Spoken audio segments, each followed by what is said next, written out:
Labayo. Enyize bubi enyize bubi anti nzoka bifaananyi. Alivayo.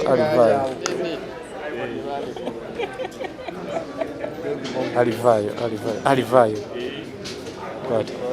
Oyina nti weefule ng'ali ku ssimu ng'okuba. Weefule ng'ali.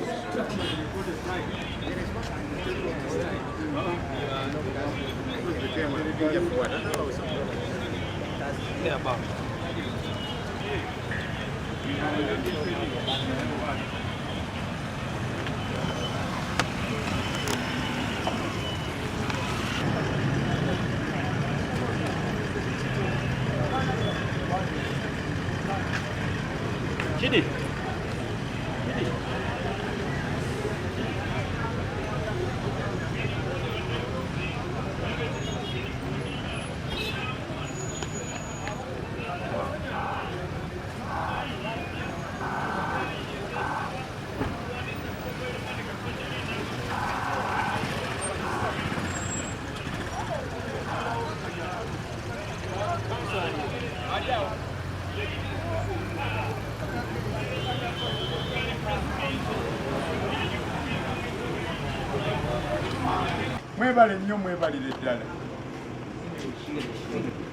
To go to where we received this information that in advanced stages in their preparations, covering motor vehicle number plates, some are being removed. Indeed, we have evidence. We found them removing number plates. Immediately after reaching that house, instead of welcoming us as visitors, they chose to pick a fight. Indeed, they have attacked us. And many journalists have sustained injuries. Their cameras have been confiscated, and their phones have as well been confiscated. The leader of opposition's motor vehicle has been pelted with rocks. They have attacked the Secretary General terribly. They have threatened to kill us. They are determined to reach the election. We are aware that there is another camp along Bombo Road, which is led by Captain Tashobia, who works with ISO. They are determined to reach the election. We are calling upon residents and voters of Kawempe North constituency and Ugandans that you should come up and fight for democracy. We are calling upon members of NUP to be security conscious. They are looking for us. They want to deter us from protecting our vote. They think that they can win this election in spite of the fact that in the last election, 2021, they only managed to get 60,000 votes against our client, our candidate who got over 40,000 votes. And another independent who was a Nupulini got 7,000 votes. But when you consider the wrongs they have committed, they think that they have gained popularity. Sincerely, they are wrong. They are fronting Nambi. I think they believe that Nambi is a miracle worker. I don't think it can be. And Nambi is determined to walk along the blood of our brothers and sisters and assume the parliamentary seat of Kawempe North constituency. It is regrettable. Shame upon you, General Museveni. Shame upon you, the members of security organs who are determined not to serve the nation, but rather to serve the dictator. I'm calling upon residents of Kawempe and Ugandans generally, come up and protect democracy and human rights and the rule of law in this nation. It is unbelievable that the Electoral Commission is silent when we are being handled in this manner. My motor vehicle was confiscated yesterday by police. My phones and those of my aides were confiscated yesterday, and they are doing nothing. We have gone to police, but they are only giving us lip service. They are not ready to respond to our complaints. It is regrettable indeed. I thank you. Wayo, ekyekuusa kalulu. Motoka ziyingira bwezifuluma zifuluma tezirina number plate, zimu number plate nga bazikyusiza n'ebirala. Abantu bayingira bangi ku boda buli kanaku. Era mu kufuna information eyo tugamba tugende tukakase. Information eyinza n'okubanga nkyamu. Waba ofuna amawulire bwegatyo kiba kikulu tugenda okukakasa tugendayo ne candidate waffe. Naye bwe tutuuseeyo ekikakasiza nti amawulire ge twafunye matuufu tusanze era bali mu kukuula number plates mu mamotoka agamu era ne batwekanga. Tulaba naye kiki ekigenda mu maaso wano oba tulina bye tuzze tuwulira kigenda mu maaso wano. Ani abayise tukati tuzze kulwana wano wati wali kikyamu kigenda mu maaso timutubuulire ntubuuza ani nnyini wano era kyekigenda mu maaso. Mulimu abasirikale abamu aba UPDF nga bambadde uniform abasinga naye nga bali mu leeyaga gali awo okutandika okukola effujjo nga n'agayayi gano galina amamundu ne gakookinga ne gakuba amasasi mu bbanga ne gatandika okukuba amayinja kwegamba ekiraga nti kibabadde bakola mu kitundu kino kya bumenyi bw'amateeka era nga bagezaako okubba akalulu nga batiikinga. Guno nno omusango nze ngutikka Nabbanja yali mu komandinga okugezaako okubba akalulu ke Kawempe North.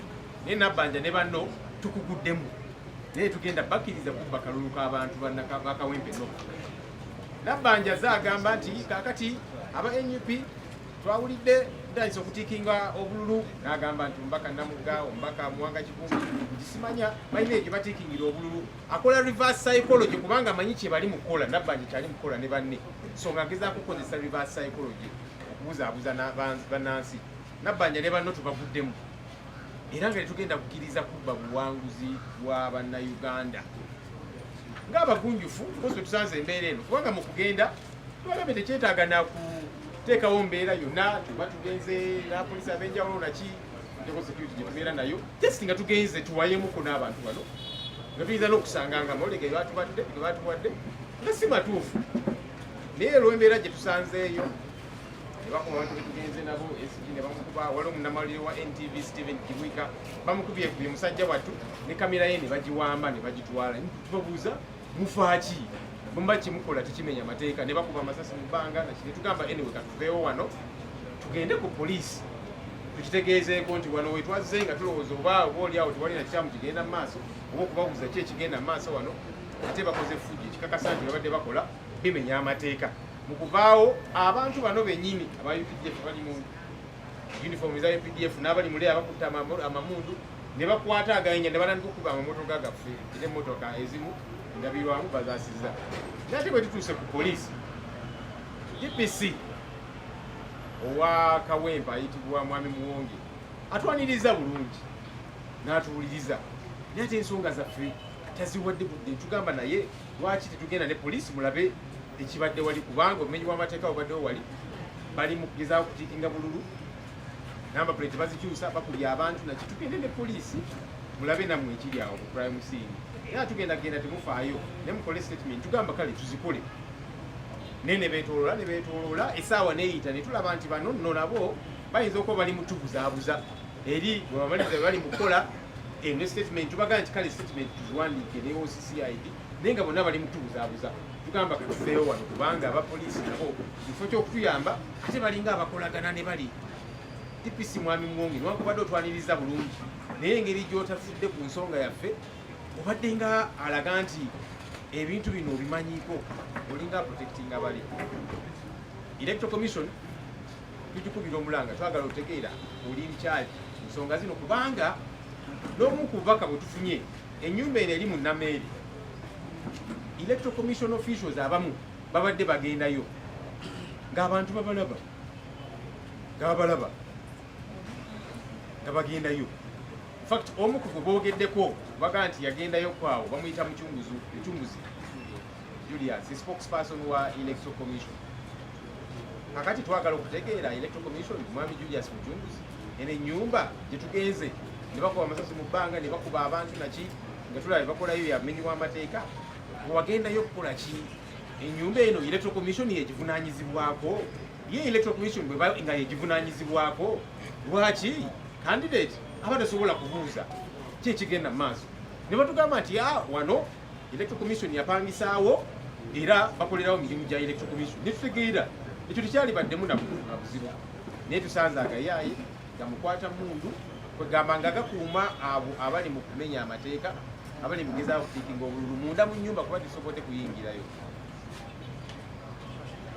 Twagala okwowola abantu ba Kawempe North okusookera ddala muddeemu amaanyi kubanga bino ebikolwa byonna biraga nti obuwanguzi buli ku saidi yaffe buli ngeri yonna. Tukeere olunaku olw'enkya tubeere babuufu kuba bano ababbi tubaguddemu babadde basuubira nti bajja tiikingira obululu tubaguddemu Nabbanja ne banne. Tukeere tulonde tukuume akalulu kaffe tubeere n'empisa naye tuleme kukkiriza bano abayaaye okubba obuwanguzi bwaffe. Obuwanguzi butumutaaga naye twagala okulaba tusuubire electoral commission egenda kuvaayo etunnyonnyole eno ennyumba yagipangisa kubanga babadde bagenda spokesperson wa electoral commission Julius Mutunzi abadde agendayo mu nnyumba eno era nga baneiba mu kitundu omwo kubanga oyita mu mayumba mangi okutuuka ennyumba eno era nga abantu babalaba infact bo nga balowooza obaoli awo electoral commission awo yapangisaawo oba materials we zigenda okuva nga tebamanyi naye baneiba ne batugamba nti wayi mucekinge ne muli mu kalulu mwina ne candidate okugendayo. Twagala answers naye baleme kulowooza nti obuwanguzi bwaffe banaabubba.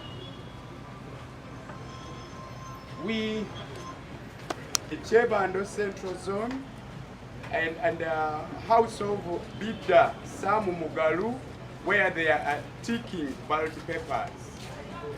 We appreciate the vigilance of Ugandans, especially in the Kawempe North constituency, who are giving us information every time they get to know about these wrongdoings. We encourage you to continue offering us that information. We shall not hesitate to let the world know about it. Basebo ne banyaba abalungi twongedde era okuteeka ebirala gye bali mu kukola ebikolwa byebimu eby'okutiikinga bu ballot papers. So nno bwe twali mu electoral commission wano juzi twababuuza wa ballot papers ababbi b'obululu gye bazijja ng'ate tebatubuuliranga amatama ntengo. Kakati tumanyisibwako ebifo bingi gye batiikingira. SG waliwo n'ewalala gye mpulidde batutegeezezza nti ku Summit View Ekololo bwe bamaze okulaba nga wano abantu b'omu Kawempe North balaba nnyo amaaso moogi ne basalawo batandule ebigere bagende eyo ewalala ku Summit View nayo batiikinga. N'ewalala bayitayo Chebando Central Zone waliwo amaka g'omwami omu bamuyita Bidda Sam Mugalu bali mu kutiikinga. Bannansi tubeebaza olw'okubanga mutuwa amawulire. Amawulire ago gajja kutuyamba nnyo ate buli lwe munaagatuwa tetujja kulekeraawo kubeera nga tugabuulirako abantu b'ensi. Ekirala ab'ebyokwerinda tusaba obbategeezaako naddala poliisi bwe tuleeta amawulire gye muli ne mutafaayo kukola birina kukolebwa tujja kukunga bannansi babeere nga be batuyamba kubanga be bakama bammwe. Bwe muba mulemereddwa okukola omulimu gwammwe bakama bammwe era basobola nabo gwekolera. Kale watya singa twasoose ne tukunga bannakawempe North ne tugenda nabo mu maka ago gye batiikinga obululu oba oliawo byali badde byanjawuloko naye twalowoozezza nti tubeere bantu balamu tugende mpola mpola twogere ne bannaffe. Bwe tusanze ebikyamu ne tubitegeeza poliisi ate esazeewo okufuuka kyesirikidde. Tubategeeza nti mwalifuddeyo ensonga zino ne mubeera nga mwabasaale ku kukuuma emirembe ku kukuuma demokrasiya. Naye bwe munaagaana nga tuyita bannansi nga babyekolerako. Mwebale nnyo mwebalire ddala. Tufunye National Unity Platform mu luka gwaffe gw'Ekomamboga. Tufunye amawulire ku makya mu kifo kya Kanyanya Komamboga okulinaana faamu kifo bakiyita ku faamu waliwo kyaki y'abalokole. Abakulembeze nga muli ne emmotoka z'aba RDCs bakedde ku makya kuyingiza ebintu bye tususpectinze okubeera nti bululu mu kyaki eyo era bagaddewo ne tulaba abantu nga bali omwo beetooloola balina bye bakola tetubaagadde ku confronti ng'olwa security yaffe olw'ensonga ebadde entono. Ekyokubiri, nfunye information mu kifo kya Komamboga Central Zone ewa Digida waliwo ebigenda mu maaso. Ekyokusatu, ku PDM office essaawa zino bavuga abakyala okubajja mu Busonda babakuŋŋaanyizaawo bakozeseza PDM okuba nti as a mobilization tool bagulirira abantu babawa obusente abakyala bonna babakuŋŋaanya. Essaawa zino piki zikola zisomba abantu. Tulabula bannakomamboga nti teweeteeka mu muzannyo guno kubanga tukulaba era bannakawempe ne bannayuganda bajja kukolako nga bwe kyetaagisibwa.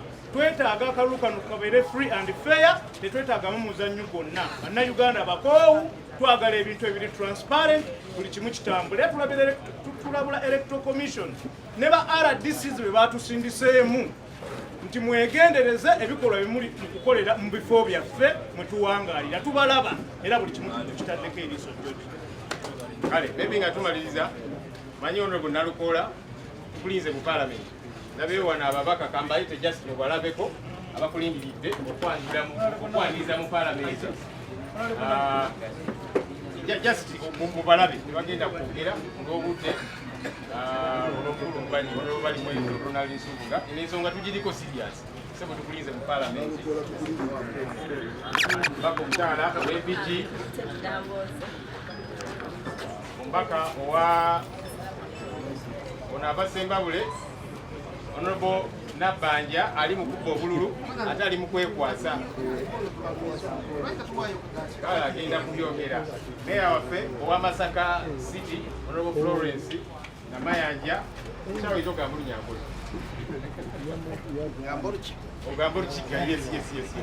Very briefly then Honorable Namuka ayogere. Amanya nabuge manya gange ndi mubaka w'Erubabo county Rukungiri district mu Kigezeyo wara ndi wa FDC naye ng'egwa Katonga ekindeese wano okukakasa Abannayuganda nti mu kalulu kano tulina candidate omu Honorable Elias Nalukoola era basebo ne banyabo nzize wano bati appointment letter saawa 9 ogw'ekiro unsange nga nina wendi nguma akalulu era batukiriza okufuna appointment letter eteeka litukiriza era kyekindeese wano mwena wali kulolimo olundi kugamba omukasheshe mwena mwijja tuterere Honorable Nalukoola akalulu mwebale munonga mwebale kumpuliki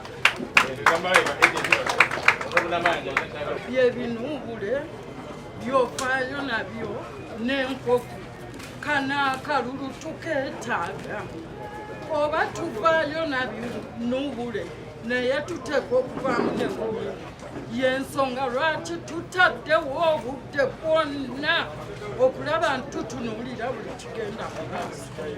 We are live to see that there is free and fair election in Kawempe. Kale, ebyo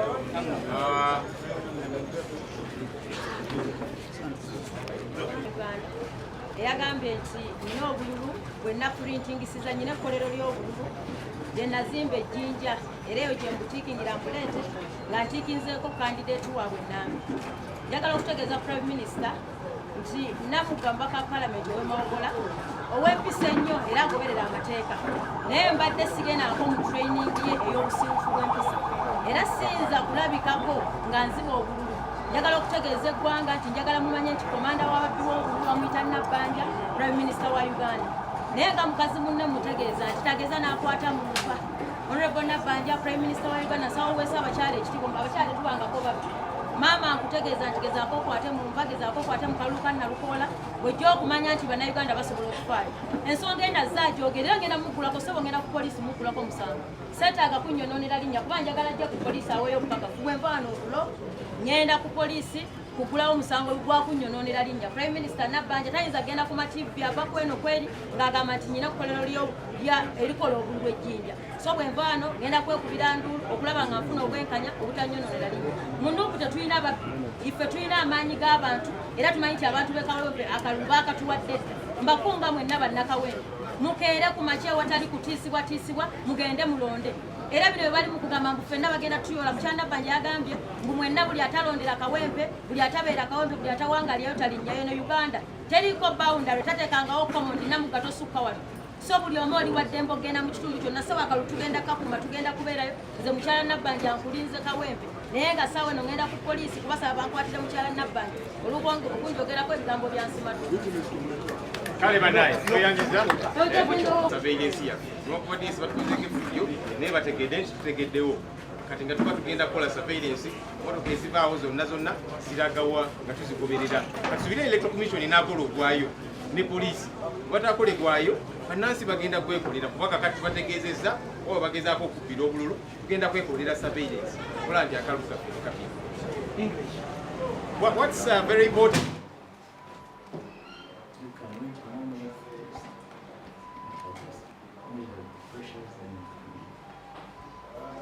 uniform, UPDF uniform. Others were in plain clothes, but they had guns with them. So his government saying that those guns were held by M23 rebels. They are the ones that came to Uganda and that kind of thing. But also there were some government officials. There were 2 RDCs in that place, at least those that we saw. One, Luanga Charles, the RDC of Nasan. In fact, that one I engaged him. I said, what are you people doing here? They kept saying, come down, come. They said, you explain to me.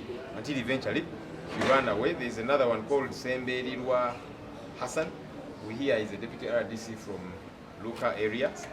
He was also in this place together with his group. So government needs to tell us what exactly were these people doing there, that when we went there, they decided to beat up journalists, confront all of us, rough us all up and so on, damage cars and all of that. Because the information we have is that Nabbanja is the one commanding this operation to try and rig the votes in Kawempe North. Thank you.